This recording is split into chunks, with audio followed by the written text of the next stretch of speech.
ஒரு சாதாரண தோற்றமுடைய ஹரிஷ் எப்படி ஒரு லக்ஸுரி பிராண்ட் சூட் மற்றும் பூட்ஸ் அணிந்து செக்யூரிட்டியுடன் வந்தான்?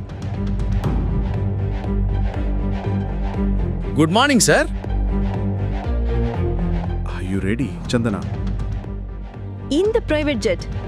இதையெல்லாம் பத்தி அப்புறம் பேசலாம். உனக்கு லேட் ஆகுதுல்ல?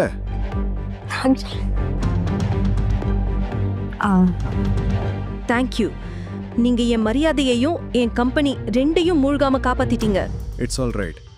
அமைதியா ஃப்ளைட்ல இருக்கிற குறை கண்டுபிடிச்சு ஜெட்ல உட்காந்து சண்டை போடு. என்னோட கடமையை நிறைவேற்றணும்ல.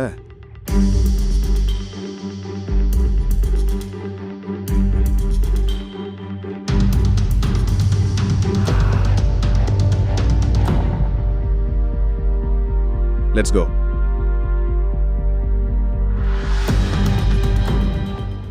ஏன் மக்கள் இந்த ஏழை ஹரிஷை ஹரிஷ் ராஜேஸ்வரன் சார்னு கூப்பிட்டாங்க? இவரோட லைஃப் எப்படி மாறுச்சு? நீங்க எப்போதுமே ஏழைன்னு திட்டுறவங்க கணவன் ஏன் நீங்க தங்கி இருக்கிறார்? அவரோட அக்கவுண்ட் பேலன்ஸை பார்த்ததும் ஏன் ஷாக் ஆகி நின்னுட்டு இருந்தீங்க?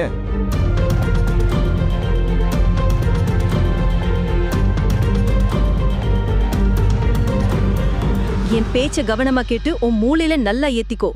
வீட்டுக்கு வெளியே நீ என் புருஷன் இல்ல, என் டிரைவர். அதனால நான் உன்னை கேக்குறதுக்கு எஸ் மேம் நோ மேம்னு பதில் சொல்லணும். புரிஞ்சுதா? Yes ma'am. நீங்க சொல்ற மாதிரியே. ஒருவேளை நீ தவறுதலா கூட நம்ம 2 பேரும் கல்யாணமானவங்கன்னு யார்கிட்டயாவது சொல்லிட்டேனா? ஐயோ மல்ஹோத்ரா, உன் முகத்தை பாட்ட என்ன நினைப்பாரு? ஒருவேளை உன்னால இந்த Rajeswaran group of industries deal என் கைவிட்டு போயிடுமோன்னு பயமா இருக்கு.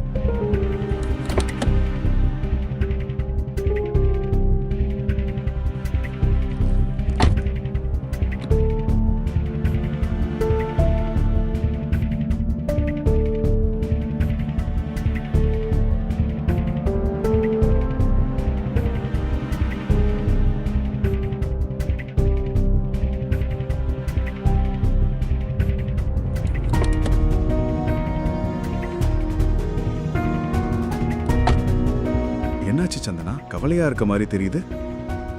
எல்லாம் சரியா இருக்கா? ஓஃபோ, என்ன தொடாத இடியட். I am sorry. நான் உன்னை பத்தி கவலைப்பட்டேன். கவலையா? My foot. You know what? Oh அபசகுண நிழல் என் டீல் மேல விழுந்துடுச்சு. அதான் டீல் கிடைக்கவே இல்லைன்னு நினைக்கிறேன். சந்தனா, உனக்கு ஓகேனா ஒரு வாட்டி மல்ஹோத்ரா கிட்ட நான் பேசி பார்க்கவா? இந்த படிக்காதவன் சொல்றத கேளு. நீ பேசுவியா? உனக்கு என்ன தெரியும் இவ்ளோ பெரிய பிசினஸ் கான்ட்ராக்ட் பத்தி? ஏதோ எல்லாம் தெரிஞ்ச மாதிரி பேசிக்கிட்டு. சந்தனா, நான் ஒரு நிமிஷம் வாஷ்ரூம் போயிட்டு வரேன். சீக்கிரம் போ. தேங்க்யூ.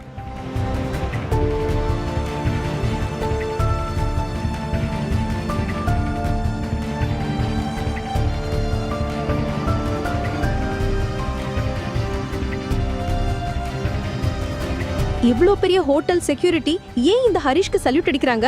அவங்களுக்கு என்ன பைத்தியம் பிடிச்சிருச்சா?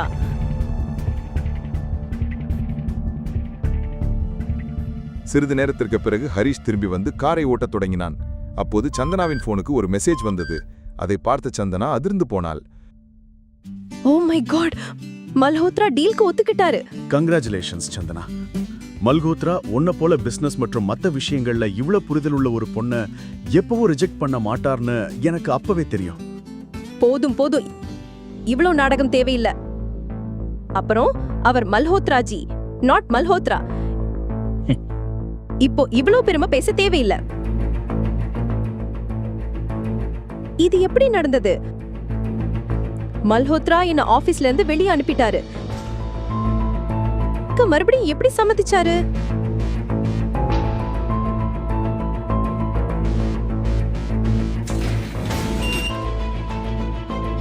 Hi ma'am, how are you? Good, how are you? All good. வாங்க. ஓ சந்திரா மேடம், உங்க குரூப்பும் ஆட்களும் இவ்வளவு பெரிய லெவல்ல இருக்காங்கன்னு நீங்க முன்னாடியே சொல்லவே இல்லை. இல்லனா இந்த டீலை நானே உங்ககிட்ட கொண்டு வந்திருப்பேன். பெரிய ஆட்கள்னா? இத பத்தி எல்லாம் இப்ப பேச வேண்டாம். இன்னும் 5 நிமிஷத்துல எங்க சிஇஓ கூட உங்க மீட்டிங் இருக்கு. Come please. ஒரு நிமிஷம்.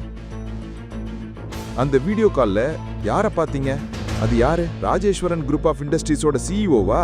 உங்க கையை விட்டு போய்கிட்டு இருந்த டீல் எப்படி உங்களுக்கு கிடைச்சது? அப்புறம் நீங்க என்ன பேரு சொன்னீங்க? மல்கோத்ரா. அந்த மல்கோத்ரா எந்த பெரிய ஆட்களோட கான்டாக்ட் இருக்குன்னு உங்ககிட்ட சொல்லிட்டு இருந்தான். என்ன சொல்லிட்டு இருந்தீங்க?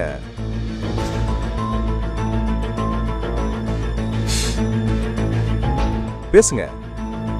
அந்த வீடியோ காலில் ராஜேஸ்வரன் குரூப் ஆஃப் இண்டஸ்ட்ரீஸின் சிஇஓ மிஸ்டர் ராஜேஸ்வரன் இணைகிறார். இது என் ஹஸ்பண்ட் ஹரிஷ். நீங்க சுயநினைவோட தான் இருக்கீங்களா சந்தனா மேடம்? என்ன உளறீங்க?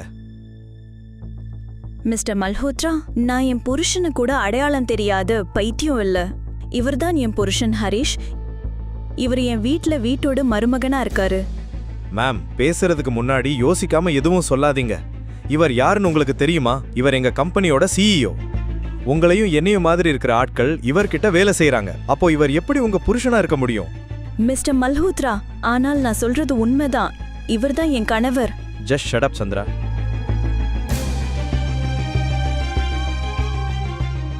I'm really sorry sir. இவங்க சார்பா நான் உங்ககிட்ட மன்னிப்பு கேட்டுக்கிறேன். பரவாயில்ல மல்கோத்ரா, நாம மீட்டிங் அப்புறம் வச்சுக்கலாம்.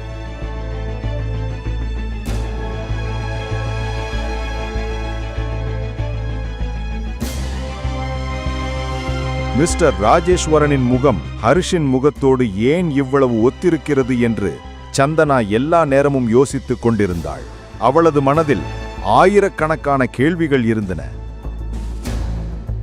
அப்போ ஹரிஷ் தான் மிஸ்டர் ராஜேஸ்வரனா? அவனை பத்தி நான் உண்மைய நம்ம கிட்ட இருந்து மறைச்சிட்டு இருக்கானா? அது எப்படி சாத்தியம்? அதே முகம், அதே கண்கள். இப்போ என்ன நீங்களே முணுமுணுத்துட்டு இருக்கீங்க சந்தனா? உடம்பு சரியா இருக்கா? நான் ஒரு டாக்டரை கூப்பிடவா? இன்னைக்கு உங்களால நான் மிஸ்டர் ராஜேஸ்வரன் முன்னாடி ரொம்ப அசிங்கப்பட்டேன். ஐ ஜஸ்ட் டவுட் அவர் உங்க கூட கான்ட்ராக்ட் சைன் பண்ணுவாரான்னு. அப்படின்னா என்ன? அதாவது உங்கள மாதிரி ஆயிரக்கணக்கான பெண்கள் மிஸ்டர் ராஜேஸ்வரனை பார்த்தா இப்படி பைத்தியம் ஆயிடுவாங்க. Excuse me. You know what, it's my fault. நான் உங்களை இங்க மீட்டிங்குக்கு அழைச்சதே என் தப்பு தான். உங்களை போல பொண்ணுங்களுக்கு கொஞ்சம் மரியாதை கொடுத்தா அவங்க மூளை கெட்டு போயிடும். என்ன மாதிரி பொண்ணுங்கன்னா என்ன சொல்ல வர? அதே பொண்ணுங்க ஒரு பெரிய கம்பெனியோட ஓனரை பார்த்தா அவரை தன்னோட புருஷனை சொல்லிட்டு அப்புறம் அவங்களோட சொத்துல பங்கு கேட்பாங்க. சொல்லவே கேவலமா இருக்கு. You know what, your disgusting. நரகத்துக்கு போங்க, நீயும் உன் சிஇஓ அப்புறம் உன்னோட கான்ட்ராக்டோ. அம்மா அம்மா, ஹரிஷ் எங்க? சந்தனா, இவ்ளோ சீக்கிரம் வந்துட்ட? உனக்கு இன்னைக்கு மீட்டிங் இருந்ததில்ல? அம்மா, ஹரிஷ் எங்கன்னு சொல்லுங்க. அவன் கிச்சன்ல எங்கேயாவது பாத்திரம் கழுவிட்டு இருப்பான். என்னாச்சு? ஏதாவது பண்ணானா? அவன் ஒரு பெரிய ரகலை பண்ணான். நீ இவ்ளோ சீக்கிரம் வந்துட்டியா? நீ இன்னைக்கு இவ்வளவு சீக்கிரம் வந்துட்ட? நான் உனக்கு பிடிச்ச சாப்பாடு செய்ய போறேன். என் கேள்விக்கு பதில் சொல்லு. நீதானே மிஸ்டர் ராஜேஸ்வரன்? கொஞ்ச நேரத்துக்கு முன்னாடி நான் வீடியோ கால் மீட்டிங்ல பார்த்த அந்த ஆள்? யாரு மிஸ்டர் ராஜேஸ்வரன்? நீ என்ன சொல்றன்னு எனக்கு ஒண்ணுமே புரியல சந்தனா. என் முன்னாடி இந்த நாடகம் போடாத. உண்மையை சொல்லு, அது நீதானே? சந்தனா, இந்த பெரிய மீட்டிங்கள பத்தி எனக்கு என்ன தெரியும்? அப்போ உன்னோட ஃபேஸ் ஏன் அவரோடது மாதிரியே இருக்கு? யாரோடது மாதிரி? மிஸ்டர் ராஜேஸ்வரனோடது மாதிரி? இங்க பாரு சந்தனா, நான் நாள் முழுக்க வீட்டு வேலை செஞ்சுட்டு இருக்கேன். வெளியில போனாலும் காய்கறி வாங்க மட்டும்தான் போறேன். நீயோ என் மேல என்னென்னவோ பழி சொல்ற. இவனை பார்த்த யாரும் மிஸ்டர் ராஜேஸ்வரன் என்று நினைக்க மாட்டாங்க. அதனாலதான் சந்தனாவும் தான் பார்த்தது உண்மையா என்று சந்தேகப்பட்டாள். அவனோட நிலைமைய பாரு சந்தனா. எப்படி அவனால மிஸ்டர் ராஜேஸ்வரனா இருக்க முடியும்? எந்த ஆங்கிள் பார்த்தாலும் அவன் அவருக்கு ஈக்குவலா இல்ல. ஹரிஷ் இவ்ளோ பணக்காரனாக இருந்தா ஏன் என் கூட இப்படி இருக்கணும்? நான் கொஞ்சம் அதிகமாகவே யோசிக்கிறேன். சந்தனா ஒரு துப்பறியும் நிபுணரிடம் செல்கிறாள். அங்கு சந்தனா ஒருபோதும் கற்பனை செய்யாத ஒன்று நடக்கிறது. என் வாழ்க்கையில நீங்க 420வது பொண்ணு. உங்களோட கணவரை உளவு பார்க்கணும்னு சொல்லி வந்திருக்கீங்க. அப்புறம் எதுக்காக உங்க கணவரை உளவு பார்க்கணும்? இதெல்லாம் கேட்க நான் இங்க வரல. உளவு பார்த்து பணம் வாங்குறது தான் உங்க வேலை. நான் அதை உங்களுக்கு தரேன். இதெல்லாம் தெரிஞ்சு நீங்க என்ன பண்ண போறீங்க? சொன்னதை செய்யுங்க. உங்க பணம் உங்களுக்கு கிடைக்கும். அதுவும் உண்மைதான்.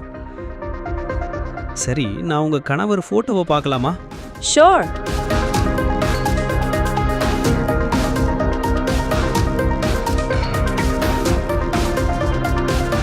ஹரிஷின் புகைப்படத்தை துப்பறியும் நிபுணர் பார்த்தபோது அவருக்கு புல்லரித்தது. ஒரு பேயை பார்த்தது போல் தோன்றியது. இந்த ஆளைத்தான் நீங்க உளவு பார்க்கணும்னு சொல்றீங்களா? ஆமா.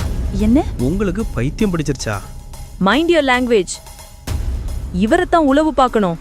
நீங்க யாரை பத்தி பேசுறீங்கன்னு உங்களுக்கு தெரியுமா? இவர் உங்க கணவர்னு நீங்க போய் சொல்றீங்கன்னு நினைக்கிறேன். பைத்தியக்காரத்தனமா பேசுறீங்க. நிச்சயமா இவருதான் என் கணவர். ஏன் கொஞ்ச நாளா எல்லாரும் இப்படி பேசுறீங்க? ஒரு வேலை பண்ணுங்க, எந்திரிச்சு என்னோட ஆஃபீஸை விட்டு வெளியே போங்க. எனக்கு எந்த துப்பறியும் வேலையும் செய்ய தேவையில்லை. இவன் யாரு? இவனை பார்த்து இவ்ளோ பயப்படுறீங்க? இவர் யாருன்னு உங்களுக்கு நிஜமாவே தெரியாதா? இவர் ஒரு சாதாரண ஆள் இல்ல. இவர் இந்த சிட்டியோட மிகப்பெரிய மனிதர். டிடெக்டிவ் ஹரிஷை பற்றி சந்தனாவிடம் சொன்னபோது சந்தனாவின் காலடியில் பூமி குலுங்கியது. உண்மையில் டிடெக்டிவ் ஹரிஷை பற்றி சந்தனாவிடம் என்ன சொன்னார்? ஹரிஷின் கணக்கில் உண்மையில் 2000 கோடி ரூபாய் இருந்ததா? முழு கதையையும் கேட்டு மகிழ பாக்கெட் FM ஆப்பை டவுன்லோட் செய்யுங்கள். லிங்க் டிஸ்கிரிப்ஷனில் கொடுக்கப்பட்டுள்ளது.